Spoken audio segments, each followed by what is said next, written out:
ఏపీలో BRS chapter close. ఏపీలో కాదు, మొత్తానికి ఈ చాప్టర్ క్లోజ్ అయ్యేటట్టు కనబడతా ఉంది.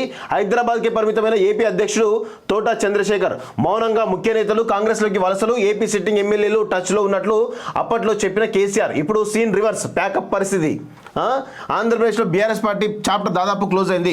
అక్కడ ఉన్న అన్ని పార్టీల నేతలు ఇప్పుడు తమ దారి తాము చూసుకున్నారు. ఇందులో పలువురు కాంగ్రెస్ కండవ కప్పుకొని ఏపీలో జరగబోయే అసెంబ్లీ ఎన్నికల్లో తమ అదృష్టాన్ని పరీక్షించుకోవడానికి రెడీ అవుతున్నారు. ఏడాది కింద ఏపీలో అట్టహాసంగా బీఆర్ఎస్ కార్యకలాపాలు ప్రారంభించారు.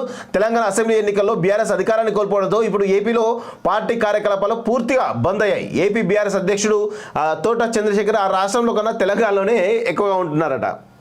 వారం రోజుల కింద విదేశీ పర్యటనకు వెళ్ళిన ఆయన తిరిగి వచ్చిన తర్వాత పార్టీ కార్యక్రమాలు పాల్గొంటారా లేక ఆయన కూడా వేరే పార్టీలో చేరుతారా అనే చర్చ ఏపీ పొలిటికల్ సర్కిల్లో సాగుతున్నది. మాజీ మంత్రి రావెల కిషోర్ బాబు, చింతల పార్థసారథి సహా ఏపీలోని పలు జిల్లాల నుంచి నిరుడు జనవరి 2న పలువురు నాయకులు బీఆర్ఎస్లో చేరారు. కేసీఆర్ వారందరికీ కండవాలు కప్పి పార్టీలకు ఆహ్వానించారు. ఏపీలో సిట్టింగ్ ఎమ్మెల్యే కూడా తమతో టచ్లో ఉన్నట్లు చేరికల సందర్భంగా కేసీఆర్ ప్రకటించారు. కానీ ఏడాది తిరగక ముందే సీన్ రివర్స్ అయింది.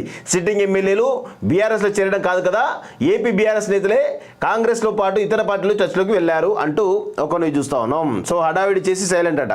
అంటే అంతకుముందు కేటీఆర్ ఏమన్నాడు, వైజాగ్ స్టీల్ ప్లాంట్ పైన మాట్లాడాడు, తోక ముడిచిండు. ఇవే పొంగరాలు కొట్టే మాటలు మాట్లాడాలి, తోక ముడవాలి. అన్నీ ఏదంటే అంత చిల్లరంటే అంత చిల్లరగా కేటీఆర్ బిహేవ్ చేస్తూ ఉంటాడు. కేటీఆర్ వ్యవహార శైలి వల్లనే, కేటీఆర్ అహంకారం వల్లనే ఈరోజు బీఆర్ఎస్ పార్టీ 37 సీట్లకు పరిమితమై అధికారాన్ని కోల్పోవడం జరిగింది వాస్తవంగా. సో ఇది పెద్ద ఎత్తున కనబడుతూ ఉంది. ఇక మీరు రాసి పెట్టుకోండి. అసలు ఏపీలో కాదు, తెలంగాణలో కూడా కనుమరుగయ్యేటువంటి పరిస్థితి కనబడుతూ ఉంది బీఆర్ఎస్ పార్టీ పరిస్థితి. వాస్తవం ఇది. అందరూ కూడా గమనించాల్సిన అంశం ఏంటంటే బీఆర్ఎస్ పార్టీ ఇక్కడ తెలంగాణలో కాంగ్రెస్ వర్సెస్ బీజేపీ ఫైట్ మాత్రమే ఉండే అవకాశం ఉంది. బీఆర్ఎస్ అందుకే మీరు కేటీఆర్ అబ్జర్వ్ చేయండి, డే 1 నుంచే అటాకింగ్ స్టార్ట్ చేయడం. ఎందుకంటే ఒకవేళ అటాకింగ్ చేయకపోతే ఖచ్చితంగా బీఆర్ఎస్ పార్టీ మనుగడ ఉండదేమో అనేటువంటి కోణంలో ఈరోజు చర్చ బలంగా జరుగుతుంది వాస్తవంగా.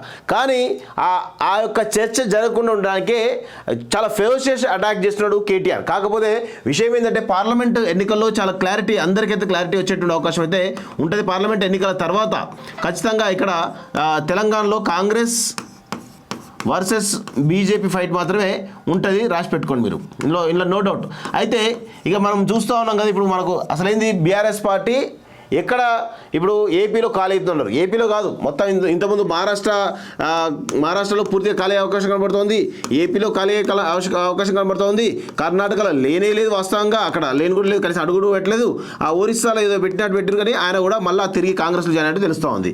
సో ఎక్కడ మళ్ళీ మధ్యప్రదేశ్ కూడా ఏదో వచ్చి జాయిన్ అయినట్టు తెలుస్తుంది, ఒక స్కామ్స్టర్ జాయిన్ అయ్యాడు, అది కూడా అతిగతి లేదు. సో ఇవన్నీ కూడా కూలిపోయే మెడలే.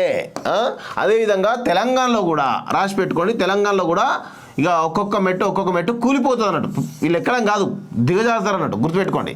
ఇక్కడ తెలంగాణలో కూడా బీఆర్ఎస్ పార్టీ త్వరలో కనుమరుగవడం ఖాయం, దాన్ని రాసి పెట్టుకోండి. అందులో ఎలాంటి అతిశయోక్తి లేదు, ఎలాంటి ఆశ్చర్యం అవసరం లేదు వాస్తవంగా చెప్పాలంటే. ఖచ్చితంగా ఈ బీఆర్ఎస్ పార్టీ త్వరలో తెలంగాణలో కూడా కనుమరుగు కావడం ఖాయంగా కనిపిస్తూ ఉంది మిత్రులారా.